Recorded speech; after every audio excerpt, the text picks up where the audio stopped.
హరివంశము శ్రీ గణపతి సచ్చిదానంద స్వామీజీ. నారదుడి కానుక. ఈ విధంగా నరకాసుర సంహారం పూర్తి చేసుకొని శ్రీకృష్ణుడు ద్వారకకు తిరిగి వచ్చిన తర్వాత కొద్ది రోజులకు రుక్మిణీదేవి ఏదో ఒక నోము నోచుకొని ఉపవాస దీక్ష చేసి దానికి ఉద్యాపనగా బ్రాహ్మణ భోజనాది ఉత్సవాలను పెద్ద ఎత్తున చేయాలని సంకల్పించింది. శ్రీకృష్ణుడు ఆమె సంకల్పాన్ని మరింత ప్రోత్సహించి ఈ ఉత్సవం మొత్తాన్ని రైవతకాద్రి మీద చేద్దాం అన్నాడు. ఏర్పాట్లన్నీ జరిగాయి. శ్రీకృష్ణుడు కొత్తగా వచ్చిన 16,100 మంది భార్యలతో సహా రైవతకాద్రికి విచ్చేశాడు. శ్రీకృష్ణుడు రుక్మిణీదేవి కలిసి ఉద్యాపన విధానాన్ని వైభవంగా నిర్వహిస్తున్నారు. ఇంతలో అక్కడికి ఊహించని వరంలాగా నారద మహర్షి వచ్చాడు. ఆయనకు శ్రీకృష్ణుడు స్వాగతం పలికాడు. నారద మహర్షి అర్ఘ్యపాద్యాలన్నీ స్వీకరించి శ్రీకృష్ణుడికి పారిజాత వృక్ష పుష్పాన్ని ఒకదాన్ని బహుమతిగా సమర్పించాడు. శ్రీకృష్ణుడు దాన్ని తన పక్కనే ఉన్న రుక్మిణీదేవికి ఇచ్చేశాడు. ఆమె భక్తిగా ఆ పుష్పాన్ని తన కొప్పులో ధరించింది. ఆ దేవ పుష్పాన్ని ధరించేసరికి రుక్మిణీదేవి తేజస్సు, సౌందర్యము రెండింతలుగా పెరిగిపోయాయి. అది గమనించిన నారద మహర్షి చాలా సంతోషపడి రుక్మిణీదేవితో ఇలా అన్నాడు: ఓ పతివ్రత శిరోమణి రుక్మిణీదేవి, ఈ పుష్పం నీకే సరిపోతుంది. ఈ పుష్పాన్ని ధరించటానికి కావలసిన అర్హత నీకే ఉంది. ఈ పుష్పాన్ని ధరించడం వల్ల నువ్వు నాకు కూడా పూజ్యురాలివయ్యా. పుష్పం వల్ల నా గొప్పదనం పెరగడమేమిటి అనుకుంటున్నావేమో. ఈ పుష్పం యొక్క విశేషాలు నీకు సరిగా తెలిసినట్టు లేదు. నేను సంగ్రహంగా చెబుతాను విను. ఈ పుష్పం 1 సంవత్సరం దాకా వాడిపోదు. అంతేకాదు, నువ్వు ఏ రకమైన సువాసన కావాలని కోరుకుంటే అలాంటి సువాసననే ఇస్తుంది. సువాసనలు ఇవ్వడమే కాదు, నీ పరిసర ప్రాంతాలలో వేడి పెరగాలనుకుంటే నువ్వు అనుకున్నంత వేడి పెంచుతుంది. నువ్వు చల్లదనం పెరగాలనుకుంటే చల్లదనాన్నే పెంచుతుంది. అంతేకాదు, నువ్వు కోరుకున్న మధురాతి మధుర రసాలను కోరుకున్న సమయంలో ప్రసాదిస్తుంది. అంతేకాదు, నువ్వు ఏ రకం పుష్పాలను అనుకుంటే ఆ పుష్పాలు నీ ముందు వాలేటట్లు చేస్తుంది. నువ్వు చిన్నది కావాలనుకుంటే ఇది చిన్నది అవుతుంది, పెద్దది కావాలనుకుంటే పెద్దదవుతుంది. దీన్ని ఒకసారి ధరిస్తే చాలు, ఆ పతివ్రతకు ఇది కోరినంత ఐశ్వర్యాన్ని, పుత్రులను కూడా ప్రసాదిస్తుంది. ఇది రాత్రిపూట చీకటిలో చిరుదివ్వెలాగా వెలుగులు ప్రసాదిస్తుంది. ఈ పుష్పాన్ని ధరించి ఉన్నప్పుడు ఆకలి దప్పులు, అలసట, వృద్ధాప్యము ఇలాంటివి దగ్గరికి చేరవు. నువ్వు కావాలనుకుంటే నువ్వు కోరుకున్న సంగీతాలను, వాద్యగీతాలను నీకు ఈ పుష్పమే వినిపిస్తుంది.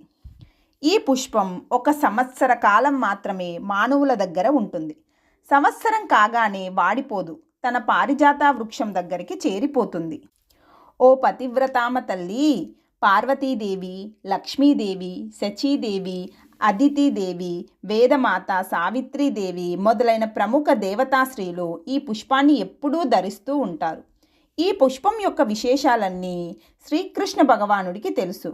తెలిసి ఈ పుష్పాన్ని స్వామి నీకు ఇచ్చాడంటే స్వామికి తన భార్యలలో నువ్వే అత్యంత ఇష్టురాలివని నాకు అర్థమవుతుంది.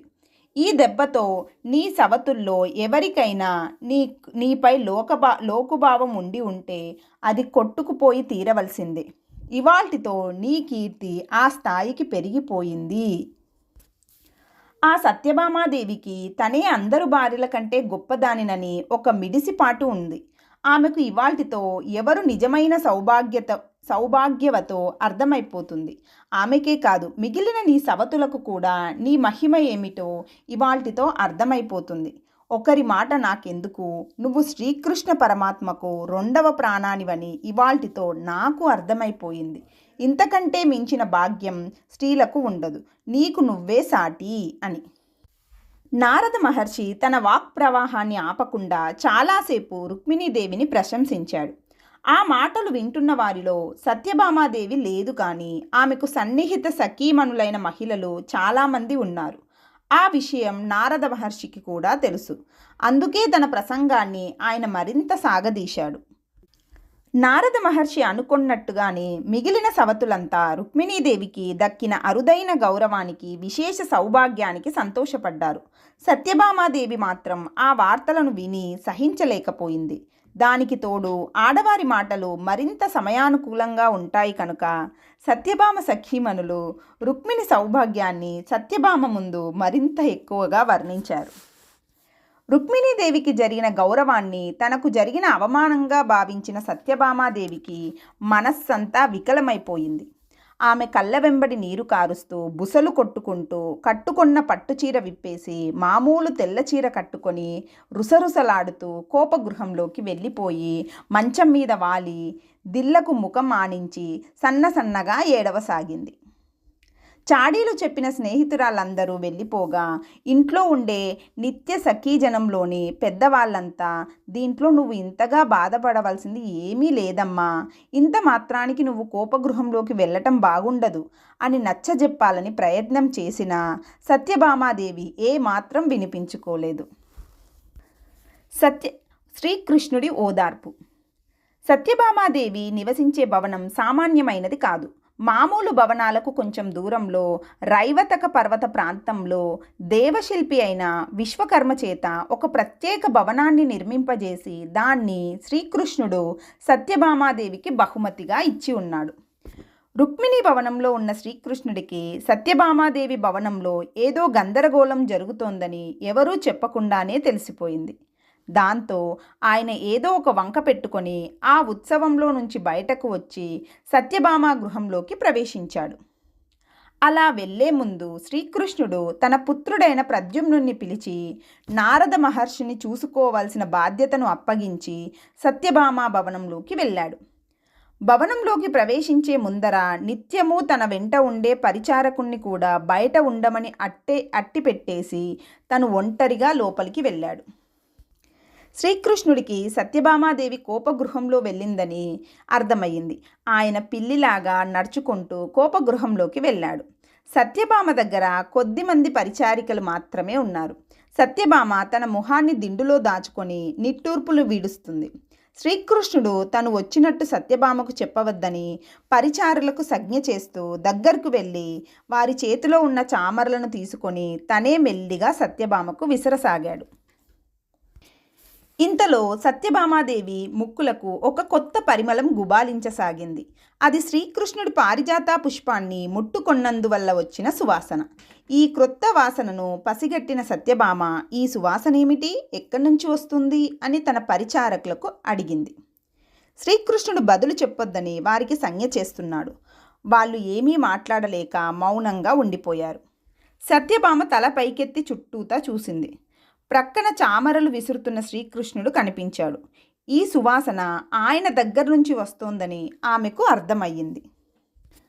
సత్యభామ లేచి నిల్చుంది. కంగారు పడి లేచి నిల్చుంది. కానీ ఆమె కోపం కానీ ఉక్రోషం కానీ తగ్గలేదు. కళ్ళ నీళ్లు ఆగలేదు.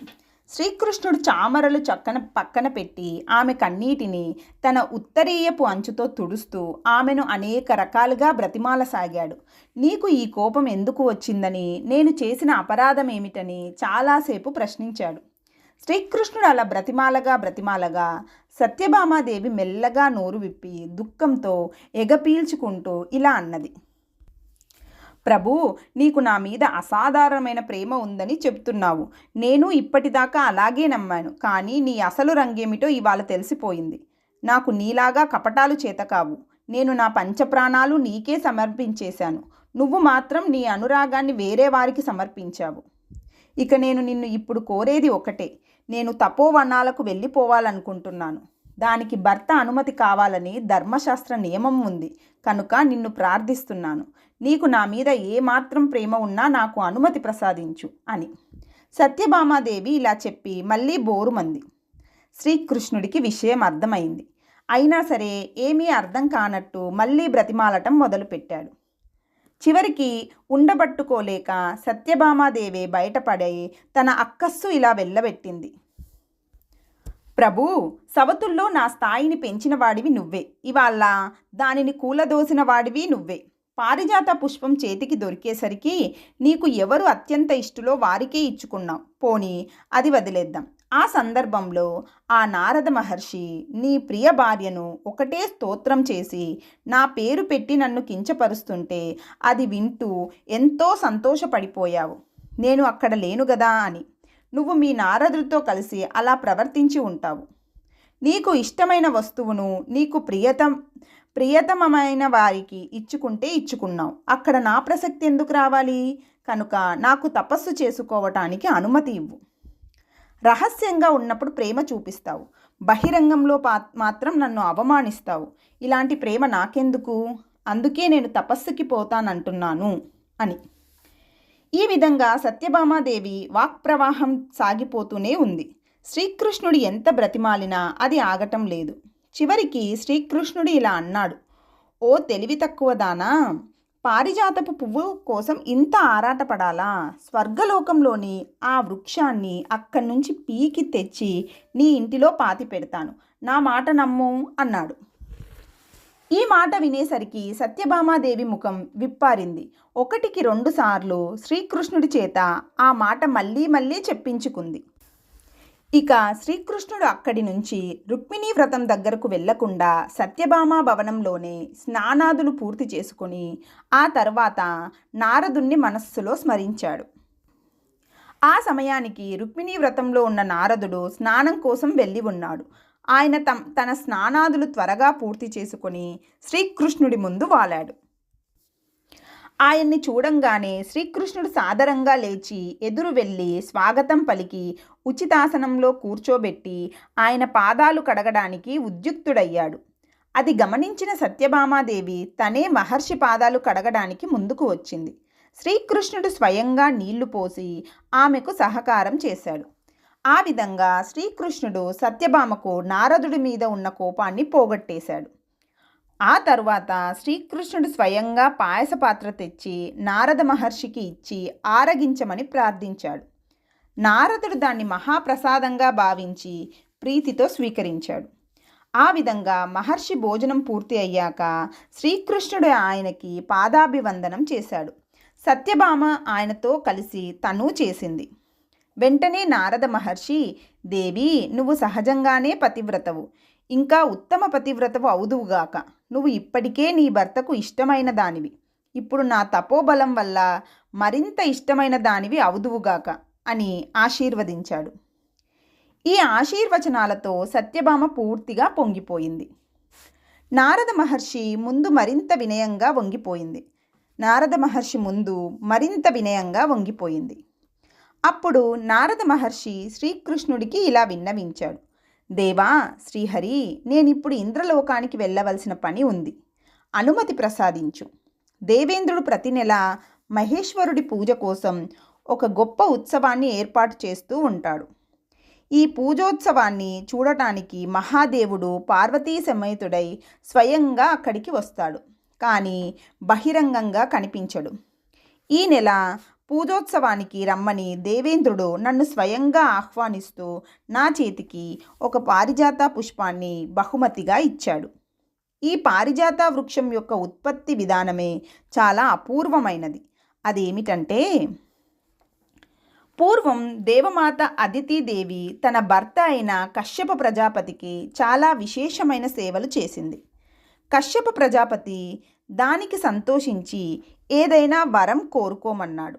అప్పుడు అదితిదేవి, స్వామి, నేను నిత్యము సౌభాగ్యవతిగా ఉండేలాగా నాకేదైనా ఒక విశేషమైన ఒక వస్తువును ప్రసాదించండి. ఆ వస్తువు నా దగ్గర ఉంటే నేను కోరిన ఆభరణాలు, నేను కోరిన నృత్య గీతాదులు నాకు లభించాలి స్వామి. అంతేకాదు, ఆ వస్తువు నా దగ్గర ఉన్నంతకాలం నేను నిత్యము కన్యగానే ఉండాలి, దాన ధర్మశీలురాలిగా ఉండాలి, పతిభక్తి తరగని దానిగా ఉండాలి. ఇలాంటి వస్తువును నాకు ప్రసాదించండి అని కోరింది. ఆ మాటలు విని కశ్యప ప్రజాపతి కొంచెం సేపు ఆలోచించి, దేవి, నీ కోసం ఒక నూతన దేవవృక్షాన్ని సృష్టి చేస్తున్నాను. దీని పేరు పారిజాత వృక్షం. దీనికి ఎల్లప్పుడూ 3 శాఖలు ఉంటాయి. ఈ వృక్షం యొక్క పువ్వులు లోకోత్తరంగా ఉంటాయి. ఈ పుష్పాన్ని నువ్వు ధరిస్తే నువ్వు ఇప్పుడు కోరిన కోరికలన్నీ తీరుతాయి. కనుక నీ కోసం సమస్త దేవతా వృక్షాల సారాంశాన్ని కలిపి ఈ పారిజాత వృక్షంగా నేను సృష్టి చేస్తున్నాను అని కశ్యప ప్రజాపతి నూతన సృష్టి చేసి తన ప్రియ పత్ని యొక్క వరాన్ని సార్థకం చేశాడు.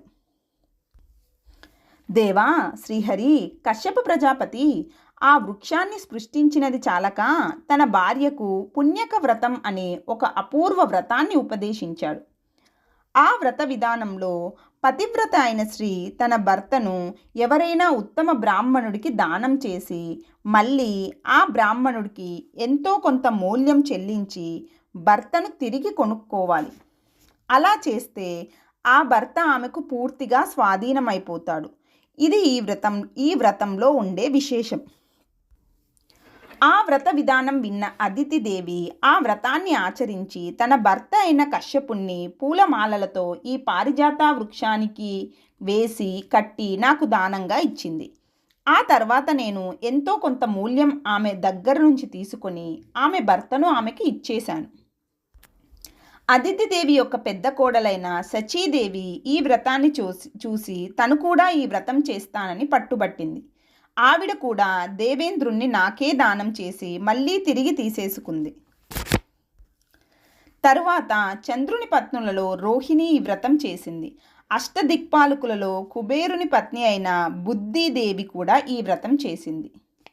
ఈ పారిజాత వృక్షానికే మందార వృక్షమని, దేవదారు వృక్షమని, కోవిదార వృక్షమని అనేక పేర్లు ఉన్నాయి. ఇంతకు చెప్పవచ్చింది ఏమిటంటే, అలాంటి పారిజాత పుష్పాన్ని నాకు బహూకరించి మహేశ్వర పూజకు రమ్మని దేవేంద్రుడు నన్ను ఆహ్వానించి ఉన్నాడు. కనుక నేను వెళ్ళకపోతే బాగుండదు. నువ్వు అనుమతిస్తే నేను బయలుదేరుతాను అని. నారద మహర్షి యొక్క సుదీర్ఘ ప్రసంగంలోని భావానికి సంతోషించిన శ్రీకృష్ణుడు మహర్షికి ఇలా విన్నవించాడు. దేవర్షి, మీకు నా అనుమతి ఏమిటి? మీరు బయలుదేరవచ్చును. కానీ నా విన్నపం ఒకటి దేవేంద్రుడికి మీరు వినిపించాలి. దయచేసి నేను చెప్పబోయే మాటలను నా ఆజ్ఞగా చెప్పకండి, నా విన్నపం అని ప్రత్యేకంగా చెప్పండి. ఇంతకు విన్నపం ఏమిటంటే, పూర్వం అదితిదేవి పారిజాత వృక్షంతో సహా తన భర్తను దానం చేసి మళ్ళీ తిరిగి పొందింది. దానివల్ల ఆమె ఎంత సమున్నత స్థానానికి చేరిందో ప్రత్యక్షంగా కనిపిస్తూనే ఉంది కదా. నా భార్య సత్యభామాదేవి కూడా ఆ వ్రతాన్ని అలాగే ఆచరించాలని కోరుకుంటూ ఉంది. కనుక ఆ వ్రతం పూర్తి అయ్యే వరకు మీరు దయతో ఆ పారిజాత వృక్షాన్ని మా ద్వారకా పట్టణానికి పంపిస్తే వ్రతం పూర్తి కాగానే దాన్ని మీకు సమర్పించేస్తాం. నారద మహర్షి, ఇది నా విన్నపం. దీన్ని మీరు దేవేంద్రుడికి వినిపించి నా పని సానుకూలం అయ్యేటట్టుగా ప్రయత్నం చేయాలి. ఇలాంటి రాయబారాలు చేయటంలో మిమ్మల్ని మించిన వారు లేరు. ఈ విషయంలో నాకు మీ మీద పూర్తి నమ్మకం ఉంది అని. ఈ మాటలు విన్న నారద మహర్షి పకపకా నవ్వి ఇలా అన్నాడు. ఓ యదువంశ శ్రేష్ఠ, నువ్వు చెప్పింది చెప్పినట్టే చెబుతాను. కానీ ఆ దేవేంద్రుడు దానికి ఒప్పుకొంటాడని నేను అనుకోను. ఎందుకో చెబుతాను వినండి. పూర్వం క్షీరసాగర మతనం చేసినప్పుడు అమృతంతో పాటు ఈ కల్పవృక్షం మళ్ళీ పుట్టింది. అప్పుడు దేవదేవుడైన శంకరుడు ఆ వృక్షం తనకు కావాలని నా ద్వారానే కబురు చేశాడు. నేను వెళ్ళి ఆ మాట దేవేంద్రుడికి చెప్పాను. కానీ దేవేంద్రుడు దానికి ఒప్పుకోక తనే స్వయంగా మహాదేవుడి దగ్గరికి వచ్చి ఈ పారిజాత వృక్షం మా సచీదేవికి కావాలి అని దీనంగా విజ్ఞాపన చేశాడు. మహాదేవుడు బోలాశంకరుడు కనుక సరే తీసుకుపో అని వదిలేశాడు. సాక్షాత్తుగా శంకరుడు వంటి వాడు అడిగితేనే ఇవ్వని దేవేంద్రుడు మానవుడు అడిగితే ఇస్తాడా? అయితే మహాదేవుడి మాటను కాదన్నందుకు పార్వతీదేవికి కొంచెం అప్రీతి కలిగింది. ఆమె అప్రీతిని తొలగించడం కోసం మహాదేవుడు మందర పర్వత లోయల్లో 400 మైళ్ళ వైశాల్యం ఉన్న సమ ప్రదేశంలో ఒక పరిపూర్ణ పారిజాత వనాన్ని సృష్టి చేసి పార్వతీదేవికి కానుకగా ఇచ్చాడు. దేవా శ్రీకృష్ణ, ఆ పారిజాత వనంలోకి పార్వతీ పరమేశ్వరులు, వారి గణాలు, నేను తప్ప మిగిలిన దేవతలు కూడా ప్రవేశించలేరు. అయితే అంధకాసురుడు అనే రాక్షసుడు బోలాశంకరుడి దగ్గర విశేష వరాలు కొట్టేసి దాంతో గర్వం తలకెక్కి ఎవరు చెప్పినా వినకుండా ఆ పారిజాత వనంలోకి ప్రవేశించాడు. ఈ అంధకాసురుడి బలం వృత్రాసురుడి కంటే 10 రెట్లు ఎక్కువగా ఉండేది. అందువల్ల వాణ్ణి ఎవరూ ఆపలేకపోయారు. అప్పుడు మహాదేవుడే స్వయంగా పూనుకొని అంధకాసురుని సంహరించవలసి వచ్చింది. ఇదంతా ఎందుకు చెబుతున్నానంటే అక్కడ శంకరుడు, ఇక్కడ దేవేంద్రుడు కూడా పారిజాత వృక్షాన్ని అంత జాగ్రత్తగా కాపాడుకుంటున్నారు. అందుకే దేవేంద్రుడు నీకు ఆ వృక్షాన్ని ఇవ్వడు అని నేను చెబుతున్నాను. ఈ మాట చెప్పటానికి నాకు బాధగానే ఉంది, అయినా నీ దగ్గర నిజం చెప్పక తప్పదు అని. ఈ మాటలు విని శ్రీకృష్ణుడు మళ్ళీ ఇలా మనవి చేశాడు. నారద మహర్షి చిన్నవాడులే అనే ఉద్దేశంతో సృష్టి స్థితి లయకర్త అయిన శంకరుడు ఇంద్రునితో ఆ విధంగా ప్రవర్తించి ఉండడం సముచితంగానే ఉంది. మరి నేను ఇంద్రుడికి చిన్న తమ్ముణ్ణి కదా, ఆయన కూడా నన్ను శివుడిలాగే లాలించాలి కదా. తన సొంత కొడుకైన జయంతుణ్ణి ఎలా లాలిస్తాడో అలాగే దేవేంద్రుడు నన్ను లాలించాలి కదా. సరే మహర్షి, మీ ప్రయత్నం మీరు చేయండి, మీరు సమర్థులు. సత్యభామకు పారిజాత వృక్షం తెచ్చి ఇస్తానని, పుణ్యక వ్రతం చేయిస్తానని నేను వాగ్దానం చేసి ఉన్నాను. నేను ఇంతవరకు అబద్ధం చెప్పి ఉండలేదు. నా ప్రతిజ్ఞాభంగం నేను చేసుకోలేను. నేనే ప్రతిజ్ఞాభంగం చేస్తే, నేనే అసత్యం చెప్పేస్తే ప్రజలంతా నన్నే అనుసరించరా? మరో మాట కూడా మనవి చేస్తున్నాను. ఒకవేళ దేవేంద్రుడు పారిజాత వృక్షాన్ని ఇవ్వనని మొండికెత్తితే, అవసరమైతే ఆయన గుండెల మీద నా కౌమోదక గదను ప్రయోగించి అయినా సరే నేను నా పని సాధించుకుంటాను. సామోపాయంతో చెప్పి చూడండి, నా పక్షాన బ్రతిమాలండి. ఆయన పూర్తిగా లొంగకపోతే నా నిశ్చయమేమిటో కూడా ఆయనకు చెప్పండి అని.